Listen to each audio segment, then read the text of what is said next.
y'all, this is Hope at Crafty Hope, and I'm working in my little junk journal. It's just a junk journal with a bunch of different pages that I made forever ago, before I really knew what I was doing, and it's held up, and I'm just trying to work my way through it. I actually have a whole series where I was only working in that. I may link to that playlist up there in that top right corner. We'll see. Um, but for now, I am working on it for my 100-day project. I needed to use my 100-day project is all about using some of the materials that are in my craft room that I sometimes don't touch for ages and ages or have ever touched. But for this day, I'm supposed to be using those Colorix crayons up there in that tin can up on the upper left. Now these are probably some of the first like water soluble crayons I ever had. They're similar to like gelatos or distress crayons, that super creaminess that both of those have. But like I said, before I had any of those, I had these, and now that I have those as well, I don't always get to my Colorix crayons. I'll try to find a link to them, but they're kind of, I don't know, it's one of those things that I've never seen anybody else use them. I've never seen them anywhere else. I think I probably picked them up at the thrift store. So, but if I can find a link, I'll put it down below.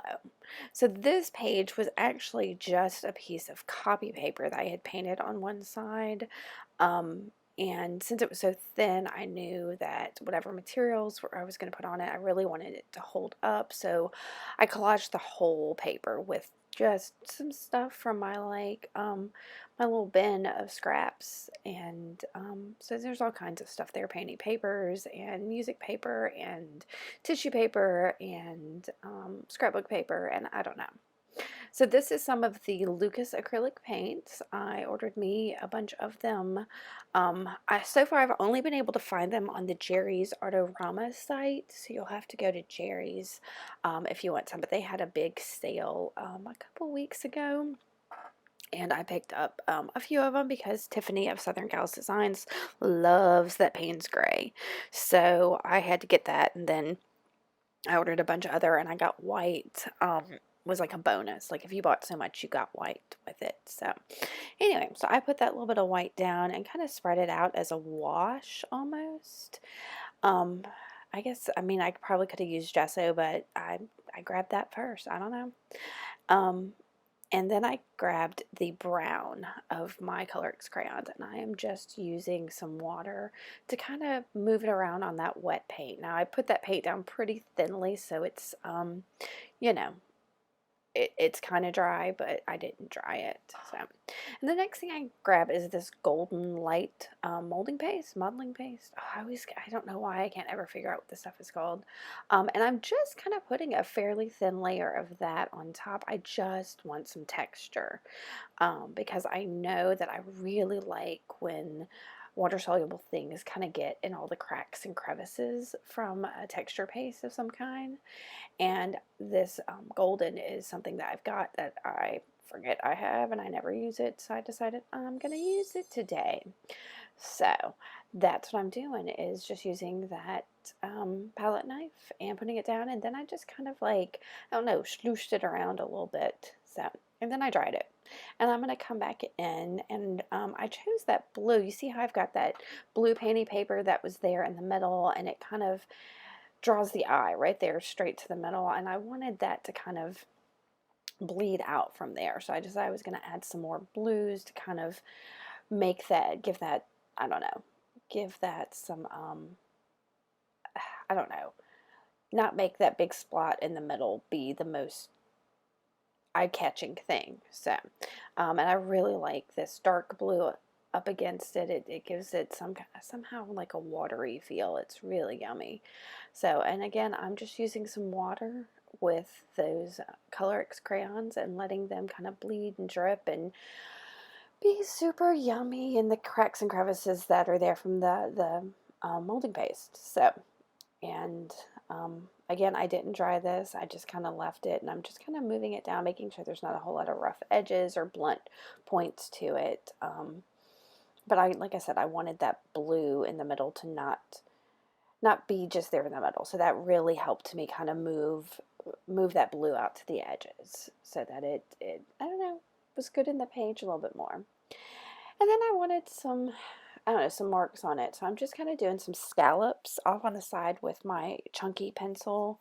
Um, those are, I think it's a Papermate pencil. I'll put a link to those, but I kind of love them because they're kind of a thick pencil, but they also can, when you rub them, they can kind of bleed out.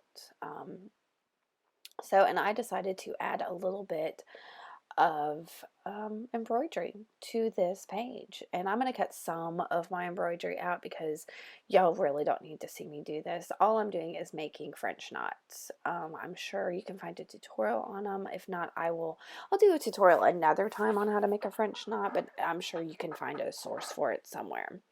So I'm just going in the back of my page and wrapping, I think I was just doing 3 wraps, and I'm using a full, embroidery floss comes, it's 6 threads basically wrapped together. A lot of people take them apart to make less chunky knots or whatever embroidery they're doing. What I wanted it kind of chunky, but I'm still just going to do 3 wraps around my needle like that, and then you just poke back in the page, keeping your wraps there a little tight. See, I didn't have them tight enough, and so I had to pull it out and start over again. I didn't realize there that I only wrapped it twice, but it's okay. So, yeah, and I chose this brown because I put that brown up there in the upper corner and, or, down there on my first layer. I had that brown in there, so I brought the brown back in with this embroidery floss. And like I said, you get to see some of me doing this. I think this here is where I stop because I know I want a sentiment on here. So I'm going to stop for a minute and, try to decide what my sentiment's going to be and how big it's going to be so that I know kind of where to go after that with my embroidery. So I'm just grabbing some large print novel pages and looking for a phrase, and I'm trying to remember what gosh, yeah, I'll have to cut it out in a minute because I don't remember what it is. It's about time. Yeah, that's what it is, and I think that kind of struck. I don't know, struck a chord with me because of all of the turmoil that's going on, the racial injustice, the um, I don't know, just some of the stuff that's going on in the world. It's about time that we kind of take a stand and um, let ourselves treat everybody as equal. So anyway, so it's about time. That's what was on my head. So I put that down there, and then I grabbed this it's a 2.0 millimeter pen that I got at Five Below. It was a set of them, and this was the big one, but it's a brush. And I just kind of put that down, and then I'm add some water to it and pick some of it up, and it works out. I get most of it gone, but it still adds that little bit of something to it that kind of brings in the black from the black that print that's on there. And then I needed some yellow. I don't know why. I really love yellows and blues together. It was my high school colors.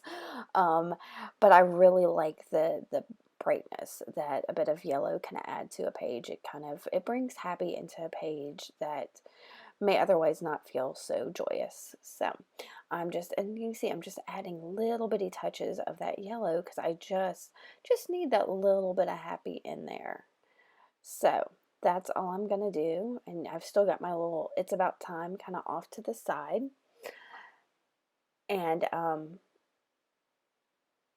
yeah, I'm moving that around a little bit with the water, a little bit with my finger. Again, I don't really like harsh edges, so I'm trying to make sure that I'm just getting that little bit.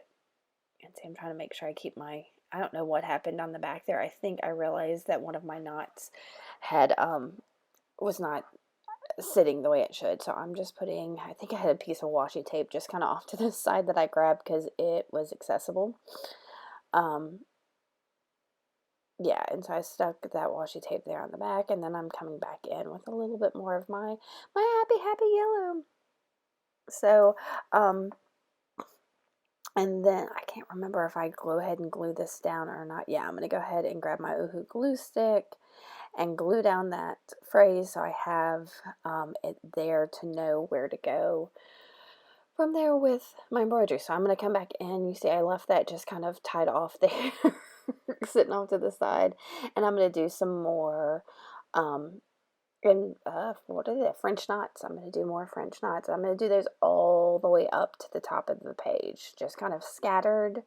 Um, just a fun scattered accent there. And here I am. I'm coming in with my last couple. I can't remember why I showed you this because I think there was some kind of mess up or something. I don't know.